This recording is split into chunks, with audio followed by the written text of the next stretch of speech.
असभ्यता का प्रतीक। मुस्लिम बहुल देश में लगा हिजाब पर बैन।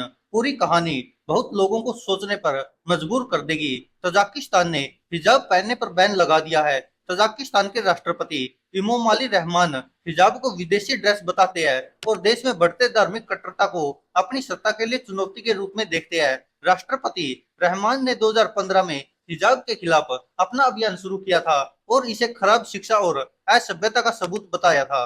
मुस्लिम बहुल देश तजाकिस्तान ने हिजाब पहनने पर बैन लगा दिया है। 8 मई को इसके लिए तजाकिस्तान की संसद के लोअर हाउस में एक विधेयक पारित किया गया था, जिस पर बकरीद के जश्न के बाद 19 जून को अपर हाउस ने भी मोहर लगा दी है। तजाकिस्तानी संसद के इस फैसले से राष्ट्रपति इमोमाली रहमान के बयानों को कानूनी आधार मिल गया है, जिसमें वो हिजाब को विदेशी ड्रेस बताते हैं। आखिर एक ऐसा देश जहां 90% आबादी मुस्लिम है, राष्ट्रपति इमोमाली रहमान हिजाब पर बैन क्यों लगाना चाहते हैं, इसको समझने की कोशिश करेंगे। लेकिन पहले नए कानून के बारे में जान लेते हैं। क्या है हिजाब बैन पर यह नया कानून? इंडियन एक्सप्रेस की रिपोर्ट के मुताबिक यह विधेयक छुट्टियों और समारोह के रेगुलेशन से संबंधित मौजूदा कानून में संशोधन करता है और राष्ट्रीय संस्कृति के मुताबिक विदेशी माने जाने वाले कपड़ों के आयात, बिक्री, प्रचार और पहनने पर रोक लगाता है। इन बदलावों के केंद्र में हिजाब पर लगने वाला बैन है, जो मुस्लिम महिलाओं द्वारा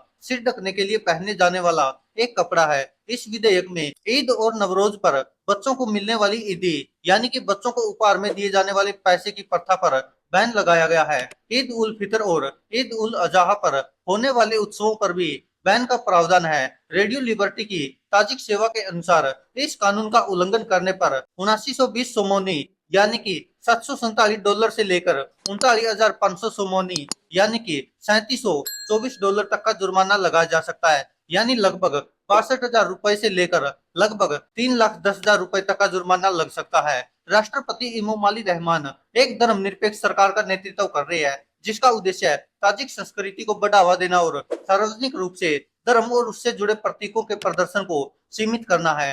हिजाब पर प्रतिबंध उनके द्वारा इस दिशा में लिए गए फैसलों की सीरीज में लेटेस्ट स्टेप है। यह उनकी राजनीति और सत्ता पर पकड़ की गहराई से जुड़ा हुआ है। रहमान 1994 से इस मध्य एशियाई देश के राष्ट्रपति का पद संभाल रहे हैं। वे 30 साल से सत्ता में है, जो कि इस इलाके में सबसे लंबे समय तक चलने वाला शासन है। अपने करियर के शुरुआती दिनों में ही उन्होंने कट्टर धार्मिक रुझान वाले राजनीतिक दलों के खिलाफ स्टैंड लिया था। उन्होंने सोवियत समाजवादी गणराज्य तजाकिस्तान के प्रतिनिधि के रूप में काम किया था, जो उस समय यूएसएसआर का हिस्सा था। 1991 में सोवियत संघ के पतन के बाद देश में सोवियत समर्थकों और जातीय धार्मिक समूहों के बीच गहरा युद्ध हुआ।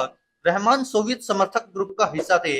देश में गरीबी और आर्थिक अवसरों की कमी के खिलाफ व्यापक विरोध के बीच 1994 में राष्ट्रपति का चुनाव हुआ, जिसमें रहमान को जीत मिली। वह तजाकिस्तान के पीपुल्स डेमोक्रेटिक पार्टी के प्रमुख है, जो 1994 से सत्ता में है। सत्ता पर अपनी पकड़ को मजबूत करने के लिए पिछले कई दशकों में उन्होंने देश के संविधान में कई बदलाव किए हैं। सबसे बड़ा बदलाव 2016 में हुआ, जब उन्होंने तजाकिस्तान के संविधान में संशोधन करके राष्ट्रपति के कार्यकाल की संख्या पर लगी सीमा को बिल्कुल हटा दिया।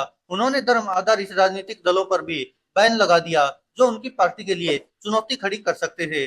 तजाकिस्तान में इस्लामिक कट्टरता रोकने के लिए बैन लगाए गए हैं। तजाकिस्तान में संयुक्त राष्ट्र पर्यवेक्षक मिशन के पूर्व प्रवक्ता और पत्रकार मासूम तोरफे ने अल जजीरा में 2015 में देश में बढ़ते धार्मिक प्रतिबंधों के बारे में लिखा। तजाकिस्तान राष्ट्रपति का कपड़ों के प्रति घबराहट वाला रवैया सोवियत संघ के विघटन के बाद आम लोगों में बढ़ती धार्मिकता का परिणाम है। इबादत के लिए ज्यादा से ज्यादा लोगों को आकर्षित करने के लिए नई मस्जिदें बनाई गई है, नए नए इस्लामिक अध्ययन समूह बने हैं और अधिकतर पुरुष और महिलाओं ने इस्लामिक शैली को यानी कि पहनावे अपनाए हैं। साथ ही तजाकिस्तान और अफगानिस्तान के बॉर्डर एरिया में इस्लामी आरम ग्रुप एक्टिव रहे हैं। हालांकि तोरफे से अलग कुछ एक्सपर्ट्स का यह भी मानना है कि मध्य एशियाई देशों में कट्टरपंथी इस्लाम से खतरे को बढ़ा चढ़ा कर दिखाया जाता है। उनके मुताबिक देश में सार्वजनिक धार्मिक गतिविधियों में तेजी आई है, लेकिन यह विचार बहुत सटीक नहीं है कि सोवियत शासन खत्म होने के बाद इस क्षेत्र में इस्लामिक प्रभाव बढ़ा है। सोवियत नियंत्रण के दौरान भी इस्लामिक प्रथाएं स्थानीय संस्कृति और परंपराओं का हिस्सा रही थी। पहले भी इस तरह के नियम बने थे। 2007 में भी तजाकिस्तान में छुट्टियों और समारोह को रेगुलेट करने वाला एक कानून पास किया गया था, जिसमें इस्लामिक कपड़ों और वेस्टर्न स्टाइल के मिनी स्कर्ट पर बैन लगाया गया था। इसके परिणाम स्वरूप सभी छात्रों और सभी सार्वजनिक संस्थानों में हिजाब के इस्तेमाल पर रोक लगा दी गई थी। राष्ट्रपति रहमान ने 2015 में हिजाब के खिलाफ अपना अभियान शुरू किया था। उन्होंने कहा था कि यह खराब शिक्षा और असभ्यता का सबूत है। उन्होंने इसे कपड़ों में जेनोफोबिया बताते हुए कहा था कि नकली नाम और हिजाब के साथ विदेशी कपड़े पहनना हमारे समाज के लिए एक गंभीर मुद्दा है। 2017 में सरकार ने महिलाओं से ताजिक पोशाक पहनने का अनुरोध करते हुए एक अभियान शुरू किया था। इसके लिए सरकार की ओर से ऑटोमेटेड कॉल का इस्तेमाल किया गया था, जिसमें महिलाओं को रिकॉर्डेड कॉल जाते थे।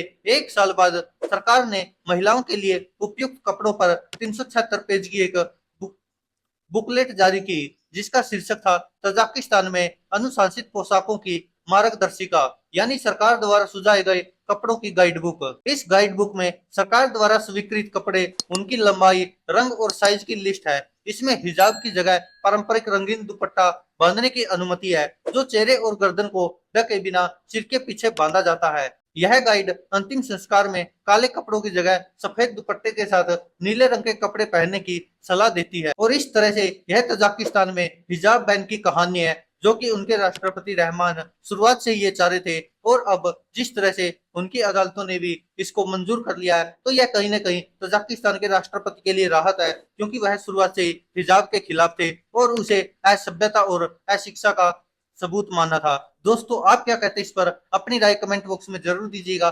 धन्यवाद दोस्तों, देखते रहिए सच की आवाज।